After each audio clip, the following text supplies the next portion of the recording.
अब हम नेक्स्ट जैसे हमने अभी तक दो कन्फाइनमेंट, मैग्नेटिक कन्फाइनमेंट के जो आपके डिवाइसेस हैं वो हमने पढ़ लिए हैं प्लाज्मा के लिए।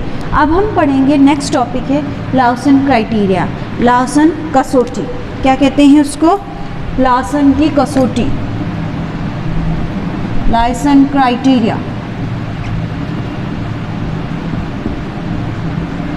इसके अंदर क्या होता है, लाउसन नामक एक वैज्ञानिक था, उसने ये बताया कि अगर आपको नियंत्रित संलयन अभिक्रिया में उच्च यानी कि रेडिएशन की या उच्च एनर्जी की आवश्यकता है, उच्च एनर्जी कितनी, जैसे 100 वाट पर सेंटीमीटर क्यूब की आवश्यकता हो, तो हमें एक क्राइटेरिया रखना पड़ेगा, उसी को हम कहते हैं लाउसन क्राइटेरिया, यानी कि एंटो, एक पैरामीटर है एंटो।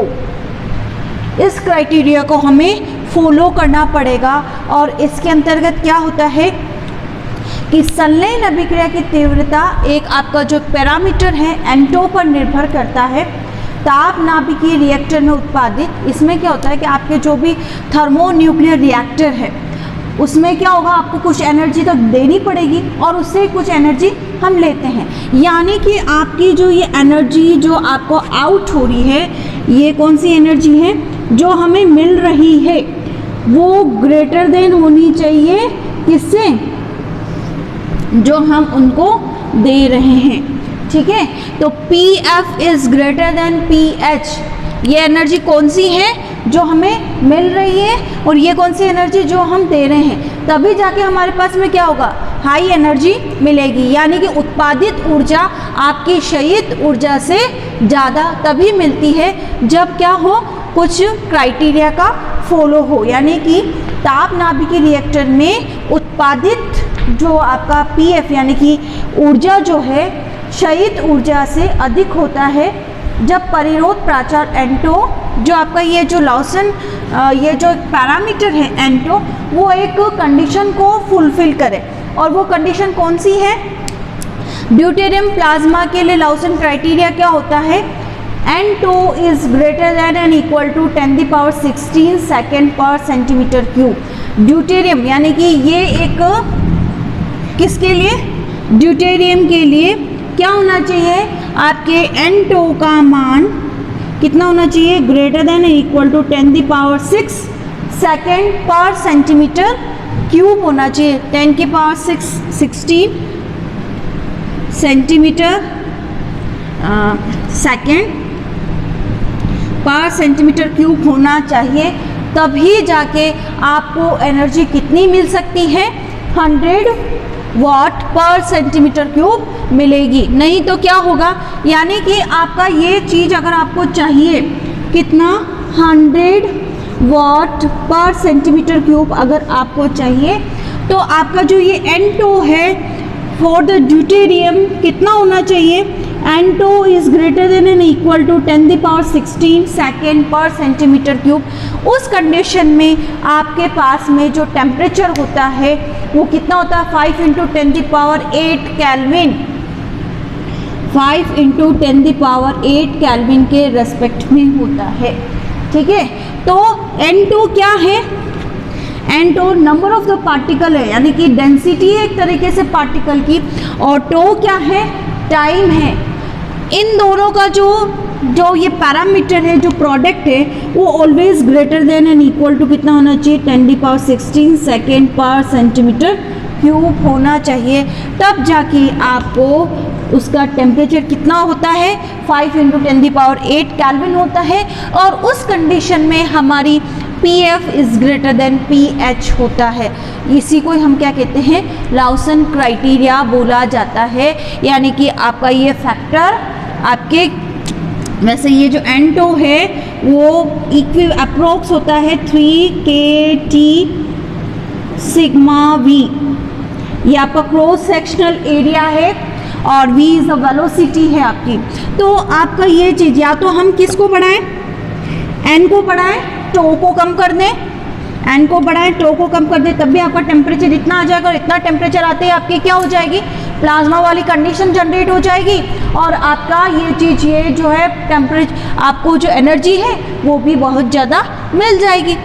या तो ये करें हम या फिर हम क्या करें, इसको अगर डिक्रीज करना है हमें, तो हमारे पास में टाइम हमको क्या करना पड़ेगा, बढ़ाना पड़ेगा। उस कंडीशन में भी आपका टी क्या है, इतना आ जाएगा, ये चीज़ बढ़ जाएगी और हमारे पास में हमारे को एनर्जी भी उतनी मिल जाएगी। ठीक है, तो ड्यूटेरियम के लिए हमारे पास में ये कंडीशन N2 इतना होना चाहिए, और ड्यूटेरियम ट्राइटेरियम प्लाज्मा के लिए यानी कि DT के लिए, ड्यूटेरियम ट्राइटेरियम प्लाज्मा के लिए N2 कितना होना चाहिए, 2 से 3 10⁻14 सेकेंड। इसके लिए N2 का मान ग्रेटर देन इक्वल टू 2 से 3 10⁻14 सेकेंड पर सेंटीमीटर क्यूब होना चाहिए। उस कंडीशन में हमें जो टेम्परेचर है वही यही मिलता है 10⁸ केल्विन के रूप में। तो टेम्परेचर हमें कितना मिलता है, 10⁸ केल्विन रहता है, और हमारे पास में एनर्जी वापस हमें क्या, ये 100 वाट पर सेंटीमीटर क्यूब ही मिल पाती है। तो इसी को ही हम क्या बोलते हैं, this condition is known as Lawson criteria बोला जाता है। ठीक है, तो आपके प्लाज्मा में जो आपकी फ्यूजन रिएक्शन हो रही होती है वो एक प्राचार किस पर डिपेंड करती है, इस पर डिपेंड करती है, N2 पे डिपेंड करती है, और इसी को ही हम क्या बोलते हैं, लाउसन क्राइटेरिया बोला जाता है। इसको कहते हैं हम कन्फाइनमेंट पैरामीटर। ठीक है, तो ड्यूटेरियम प्लाज्मा के लिए लाउसन क्राइटेरिया आप लोगों को लिख ही रखा है, और ड्यूटेरियम ट्राइटेरियम के लिए प्लाज्मा लाउसन क्राइटेरिया क्या है, दिस वन है। तो ये है आपकी लाउसन क्राइटेरिया, यानी कि अगर हमें टेम्परेचर ज़्यादा चाहिए, पीएफ ज़्यादा चाहिए, तो हमें ये चीज़ फुलफिल करनी होगी। ठीक, ये आपका लाउसन क्राइटेरिया है।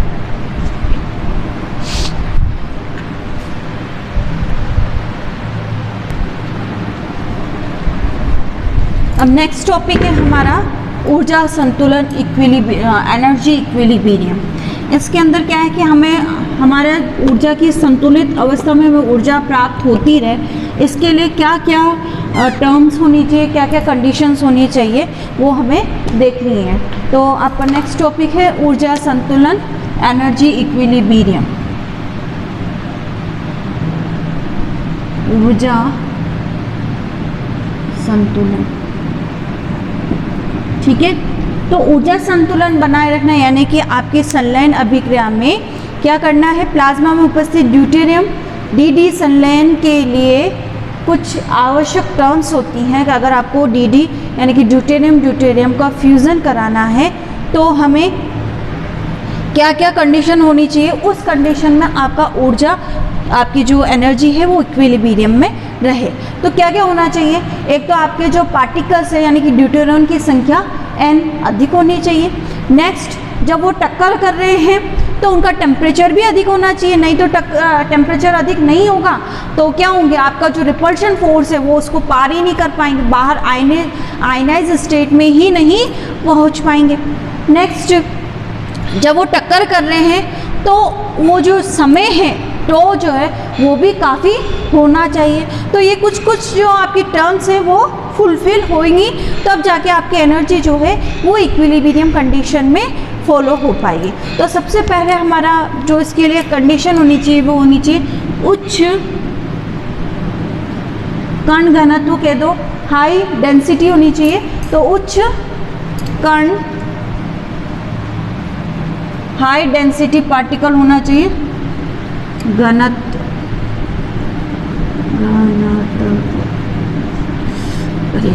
उच्च कण घनत्व, हाई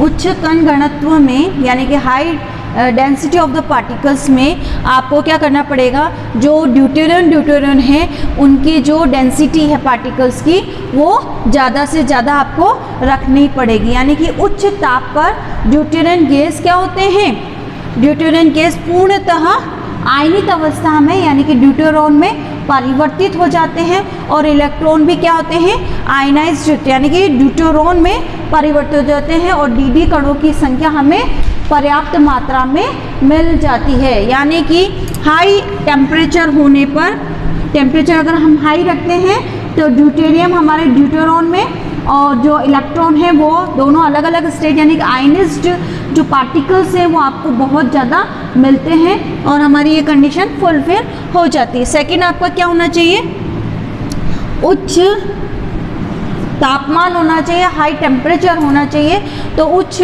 प्लाज्मा ताप होना चाहिए।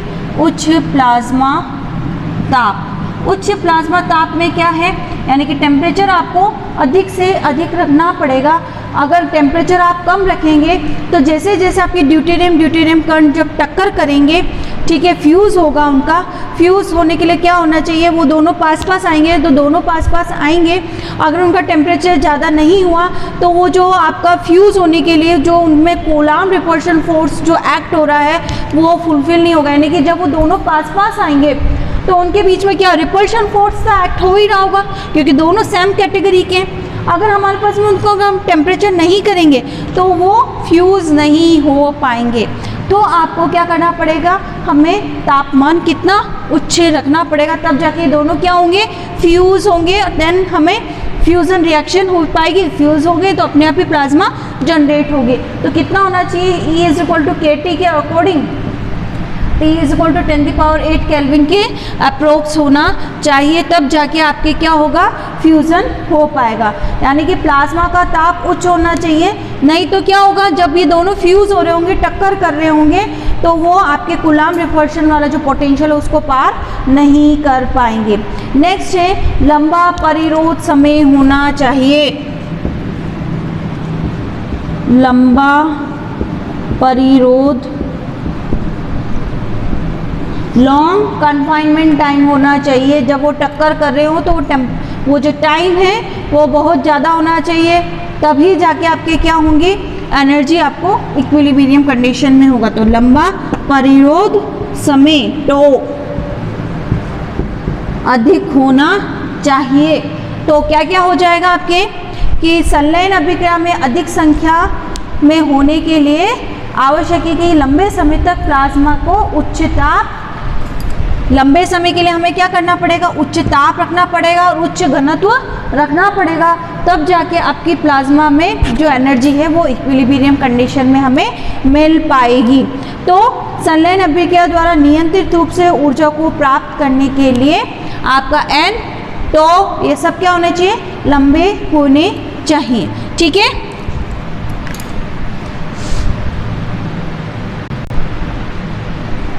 अब क्या होता है, जैसे आपका ये प्लाज्मा जहाँ जनरेट हो रही होती है वहाँ टेम्परेचर तो बहुत ज़्यादा होता है। अब टेम्परेचर ज़्यादा है तो हमारे जो क्या होती है, ऊर्जा की हानि भी बहुत ज़्यादा होती है। किस वजह से, चाहे वो रेडिएशन के रूप में बाहर निकले, चाहे वो थर्मल कंडक्टिविटी के रूप में बाहर निकले, तो और या चाहे वो आपके पार्टिकल का डिफ्यूजन हो रहा हो उस वजह से बाहर निकले, तो आपकी क्या हो रही है, ऊर्जा की हाई टेम्परेचर और प्लाज्मा में ऊर्जा की हानि किस वजह से, इतना टेम्परेचर होने से आपके थर्मल कंडक्टिविटी, एक तो थर्मल कंडक्टिविटी से ऊर्जा की हानि हो सकती है, रेडिएशन की वजह से ऊर्जा की हानि हो सकती है। ठीक है, तो ये बहुत सारे फैक्टर्स जो ऐसे होते हैं जिससे हमारे क्या होती है, प्लाज्मा में ऊर्जा की हानि होती है। एक पार्टिकल में जो डिफ्यूजन हो रहा है तो डिफ्यूजन के द्वारा भी हमारे क्या होती है, एनर्जी की कमी होती जाती है एट अ हाई टेम्परेचर पे। अब इस कमी को हमें संतुलित तो करना ही, ऊर्जा को तो संतुलित अवस्था में करना है, तो क्या करें हम प्लाज्मा को क्या करते हैं, एक्सटर्नल सोर्स के द्वारा क्या करते हैं, एनर्जी देते हैं। उस वजह से फिर आपके क्या होता है, टेम्परेचर वैसा का वैसा ही बना रहता है। यानी कि हम बाहर से क्या करते हैं, प्लाज्मा को एनर्जी प्रोवाइड करते हैं। ठीक है, एनर्जी प्रोवाइड करने से क्या होगा, आपकी प्लाज्मा में जो ऊर्जा की क्षति है उसकी पूर्ति हो जाती है। तो प्लाज्मा को उच्च ताप पर बनाए रखने के लिए हम क्या करते हैं, उच्च ताप पर बनाए रखने के लिए हम बाहर से क्या देते हैं, एक pH यानी कि इतनी एनर्जी या इतनी शक्ति उसको क्या करते हैं, प्रोवाइड करते हैं। अब जब प्लाज्मा में हमने इतनी एनर्जी प्रोवाइड कर दी है तो आपके क्या वो संलयन अभिक्रिया तो क्या हो रही है, फ्यूज़न तो क्या हो रहा है, चलता ही जा रहा है, क्योंकि टेम्परेचर तो वैसा का वैसा हमने बना के रख रखा है। तो आपकी पीएफ भी क्या होगी, यानी कि जो आपको एनर्जी मिल रही है वो भी मिल पाएगी। तो ये जो पीएच है वो किस पे डिपेंड कर रहा है, पीएच हमारा डिपेंड कर रहा है, यानी कि शक्ति जो है वो हमारी डिपेंड कर रही है नंबर ऑफ द पार्टिकल्स। जितने ज़्यादा नंबर ऑफ द पार्टिकल्स होंगे उतने ही ज़्यादा हमको क्या करना पड़ेगा, हमारी प्लाज्मा को गर्म बनाए रखना पड़ेगा, और गर्म बनाए रखना है तो हमें उतनी ही एनर्जी उसको क्या करनी पड़ेगी, प्रोवाइड करनी पड़ेगी, तब जाके हमारी ये जो ऊर्जा की क्षति को हम रोक सकते हैं। तो इसका मतलब pH इज प्रोपोर्शनल टू कितना हो जाएगा, n। तो pH इज इक्वल टू क्या हो गया, अब प्रोपोर्शनलिटी तो CHN लिख सकते हैं हम, ये आपकी फर्स्ट नंबर की इक्वेशन। अब अगर ये प्रोसेस हो रहा है तो आपके सनलाइन फ्यूजन में आपको एनर्जी भी मिल रही है, और वो एनर्जी यानी कि आपको CH एक नियतांक है, और सनलाइन एकांक आयतन में प्रति सेकंड PF का क्या हो रहा है, उत्पादन हो रहा है, यानी कि आपको एनर्जी भी उसमें क्या हो रही है, मिल पा रही है। वो PF भी किस पे डिपेंड कर रहा है, PF प्रोपोर्शनल है किसके, आपके जो आपके टो है, ये जो परिरोध टाइम है, और आपके नंबर ऑफ पार्टिकल के स्क्वायर के प्रोपोर्शनल होता है। अब जब मैं इसकी प्रोपोर्शनलिटी साइन को हटाऊंगी तो क्या आ जाएगा, CFn²2। अब आपकी क्या एनर्जी इक्विलिब्रियम के लिए क्या होना चाहिए, जितनी एनर्जी दी है और जितनी एनर्जी हमें मिल रही है वो क्या होना चाहिए, बराबर होना चाहिए। ऊर्जा संतुलन की आवश्यक शर्त क्या हो जाएगी फिर, ऊर्जा संतुलन की आवश्यक शर्त क्या हो जाएगी,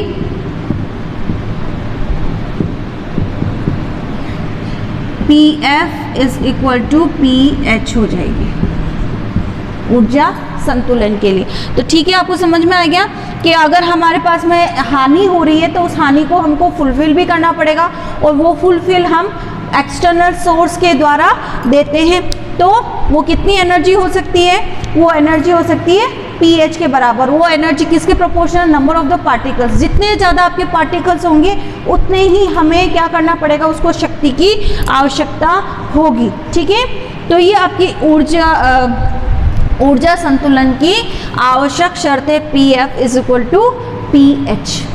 आज ये लेक्चर यहीं पे फिनिश होता है। नेक्स्ट लेक्चर में हम लेज़र सनलाइन को पढ़ेंगे कि लेज़र फ्यूज़न क्या होता है। ठीक है।